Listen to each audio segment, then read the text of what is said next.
Did I ever tell you about my first kill, Batman? No?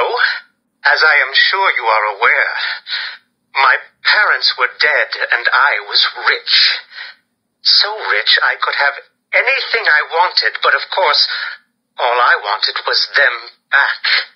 I now know that that was impossible, of course, that their death served a higher purpose. But back then, I had yet to experience the joy of cold steel cutting through warm flesh. I had no idea how I could save these people from the relentless misery of their existence. You should have stayed that way. Really? Then I'll stop now. Find another telephone, Batman.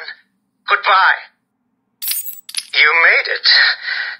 I think I will continue my story. I feel the need to talk, to confess maybe. I was rich and alone, but not for long, of course. I took to gambling, or maybe it took to me. If only I had been good at it. I may not be where I am today. As my life spiraled out of control, I desperately formed a plan to win back my parents' money and be happy again. It didn't work, of course. Plans like that never do. But as I stood outside the Iceberg Lounge on that hot summer night, I remember feeling something. Hope, maybe.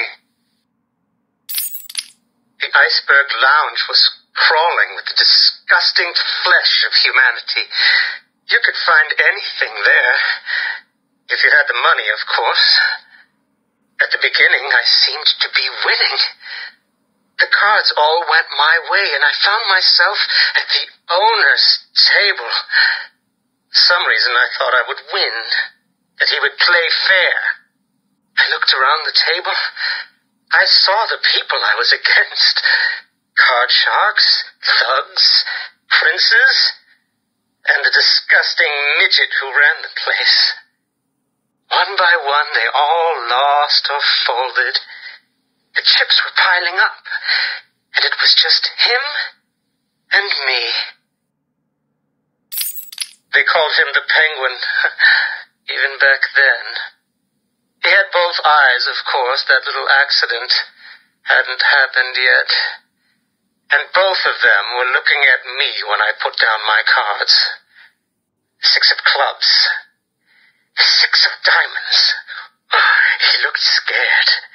He leaned forward, and I could smell the cigar stench on his breath. The 6 of spades, and finally, the 6 of hearts. I felt good. And then he started laughing. He belched out smoke, and he put his cards down on the table. Card by card, my heart sank. A 3, a 4, a 5, a 6, a damn 7! His straight flush ended me there. I was lost and thrown out into the city to die. Penniless. Can you imagine what it was like, Batman? I was numb. I'd lost everything, and I was alone, crying like a baby staggering through the streets of this city, until I found the answer that I had been looking for. I stood there on the Sprang Bridge, looking out at the sea. I felt the warm breeze on my skin, and it felt right. I looked down and imagined myself falling into the blissful arms of my mother. And then he appeared. He held out the knife and demanded my money. My money! Can you believe it?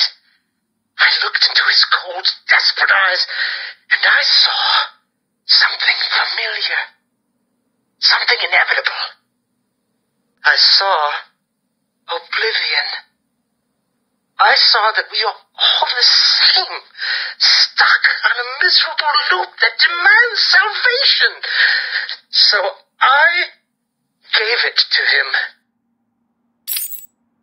Can you imagine the vagrant surprise when I grabbed his knife from his hands? It was instinctive. It was beautiful. And movement, I sliced out his throat and gave him the gift of salvation.